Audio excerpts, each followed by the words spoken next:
ゴムゴムのピストル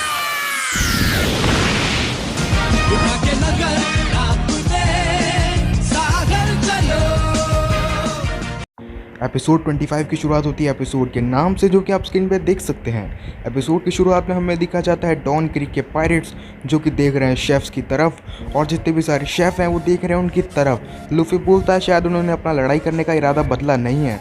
Luffy बोलता है कि अगर वो उनके साथ लड़ाई करेगा तो क्या वो नौकरी छोड़ सकता है एक वेटर की। फिर शेफ बोलता है कि अगर वैसे भी वो 1 साल तक इधर वेटर की नौकरी करता तो हमारे रेस्टोरेंट को बर्बाद कर देता।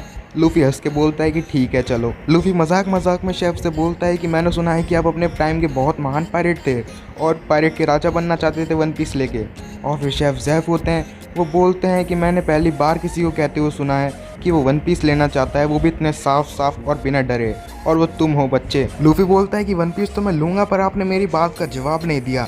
क्या आप सच्ची में पायरेट के राजा बनना चाहते थे? शेफ जैफ होता है, वो बोलता है कि अभी तो फ़िलहाल मैं इस रेस्टोरेंट का ओनर हूँ और वही बहुत है। और फिर डॉन क्रीक है, वो बोल रहा होता है कि अगर हमें वो शिप मिल गई जो कि रेस्टोरेंट है एक, तो हम ग्रैंड लाइन में आसानी से चले जाएंगे और हर किसी को बेवकूफ़ बना के 2 मिनट में उनको मार डालेंगे। और फिर एक पायरेट होता है, वो बोलता है कि अगर कोई मीहॉक जैसा चालाक आ गया और इसको भी काट दिया तो। और ये बात सुन के जो डॉन क्रीक है वो गुस्से में आता है और उस पर गोली चला देता है और उसको वहीं पे कत्ल कर देता है उस बंदे का। और फिर बोलता है क्या तुम लोगों को अभी भी लगता है कि जो मीहॉक है उसने ऐसा ही शिप को काट दिया? मेरे को तो लगता है कि उसके पास भी डेविल फ्रूट की या कोई ऐसी अजीब सी ताकत है। बोलता है कि कोई भी नॉर्मल इंसान ऐसे किसी भी बड़े शिप को नहीं काट सकता, और मीहॉक मेरे को तो इंसान भी नहीं लगता। मेरे को तो लगता है उसने अपनी आत्मा को डेविल को बेच दिया था या कुछ ऐसा जादू टोना किया होगा। और फिर हमें सीन दिखा जाता है डॉन क्रीक का, जो कि देख रहा है शेफ जैफ की तरफ, और शेफ जैफ को बड़े गौर के देख रहा है। और फिर अचानक से उसको झलक दिखती है पुराने शेफ जैफ की, जो कि एक पायरेट था। ये देख के वो बहुत डर जाता है और अपने जितने भी सारे सैनिक हैं उनको लॉग बुक का लालच देता है और बोलता है कि अगर हमको वो लॉग बुक मिल गई जो कि इसने लिखी हुई है तो हमको वन पीस लेने से कोई नहीं रोक सकता, उसमें सारी जानकारी लिखी पड़ी है। सारे पायरेट खुश हो जाते हैं। सांजी बोलता है कि कहीं ये हमारा रेस्टोरेंट है, ये लड़ाई का मैदान ना बन जाए। उसको याद आता है बचपन में कि कैसे एक बार वो लहरों में फंस गया था और इस विशाल समुद्र में खो गया था। उसकी बस एक ही इच्छा थी कि अगर वो ज़िंदा बचा तो एक समुद्र के बीच में रेस्टोरेंट बनाएगा, और बिल्कुल इसी रेस्टोरेंट का। वो बोलता है कि अब ये रेस्टोरेंट मैंने देख लिया है तो मैं इसको तबाह तो बिल्कुल भी नहीं होने दूंगा।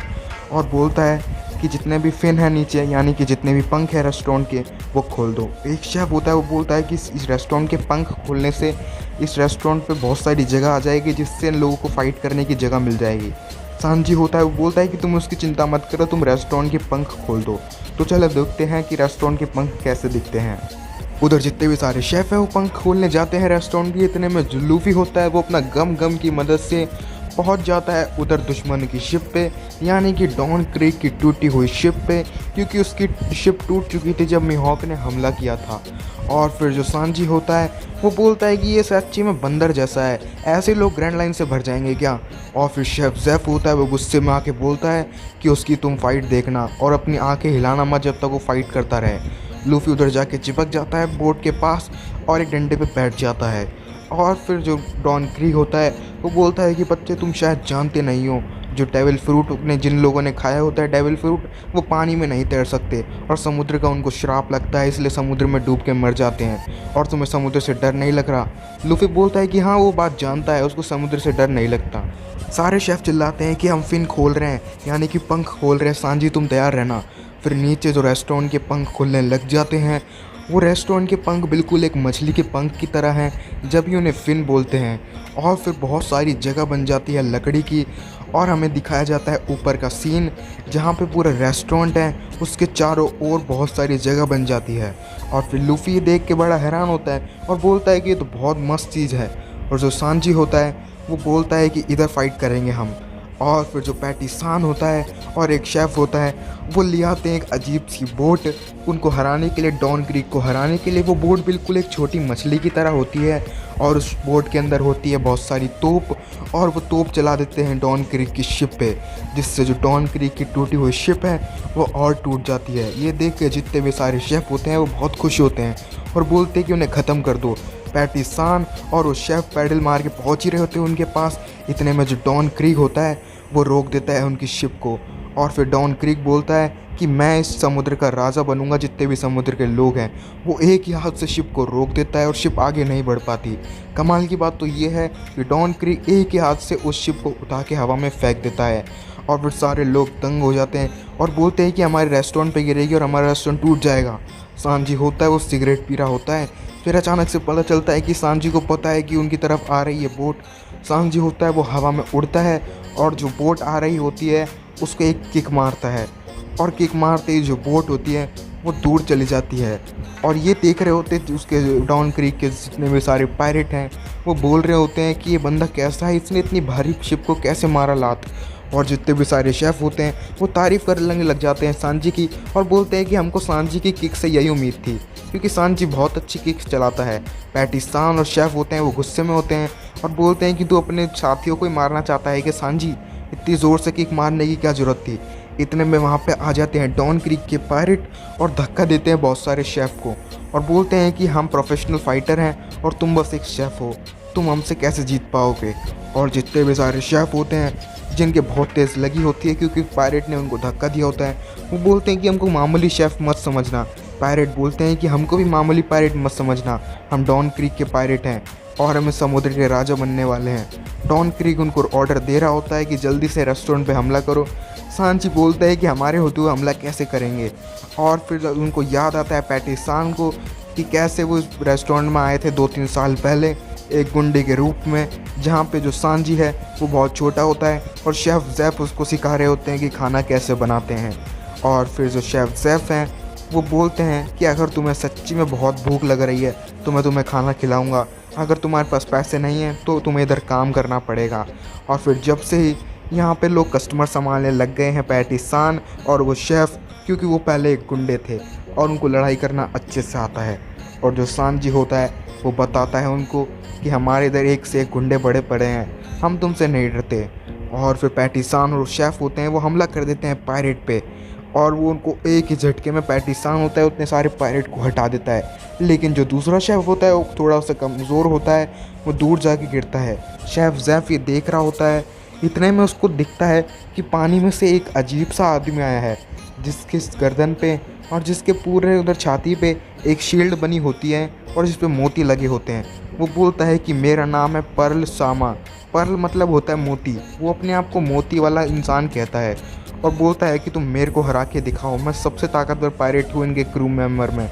और फिर एक पायरेट होता है वो पैटी सान का चाकू छीन रहा होता है और फिर सांजी आता है और उस पायरेट के एक लात मारता है और जो पैटी सान का चाकू है वो हवा में उड़ जाता है, लेकिन जो सांजी है उसको चाकू कैच कर लेता है। सांजी वापस पैटी सान को उसके हाथ में उसका चाकू देता है और बोलता है कि इस चाकू को मत खोना, ये शेफ़ के लिए सबसे बड़ी चीज़ होती है।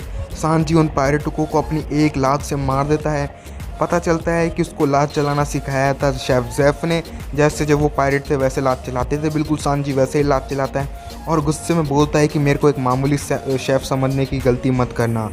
पर्ल सामा होता है वो बोलता है कि तुम इतने सूट बूट में हो और लड़ाई कर रहे हो। और फिर लूफ़ी होता है उसको देख के बोलता है कि ये बंदा कितना अजीब है, मोती वाला।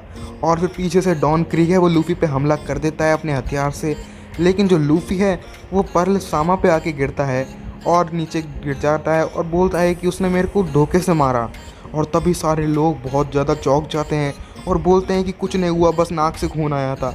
और पर्ल सामा होता है एक बच्चे की तरह होता है और बोलता है कि तुमने मेरे को मारा। और फिर लूफ़ी होता है वो बोलता है कि गलती से लग गया था, वो मैं तेरे ऊपर गिर गया था। जो डॉन क्रीक है वो भी उसको समझा रहा होता है कि गुस्सा मत करो, वो बस एक मामूली सा खून है।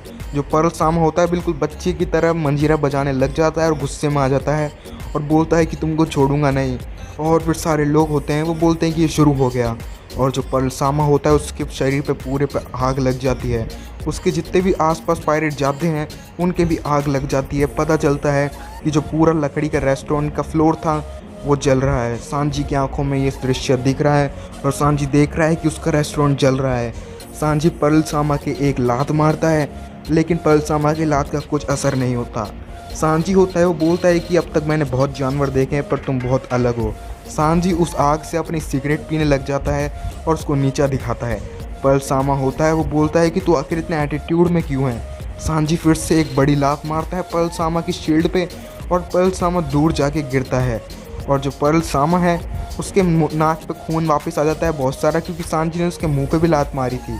और फिर गुस्से में आके उसके शरीर के जितने भी सारे मोती होते हैं वो फेंक देता है, और मोती में लगी होती है आग, और उससे जितना भी रेस्टोरेंट को जलने का खतरा होता है सारे शेफ बहुत ही गुस्से में आ जाते हैं और बोलते हैं कि हमारा रेस्टोरेंट जल जाएगा।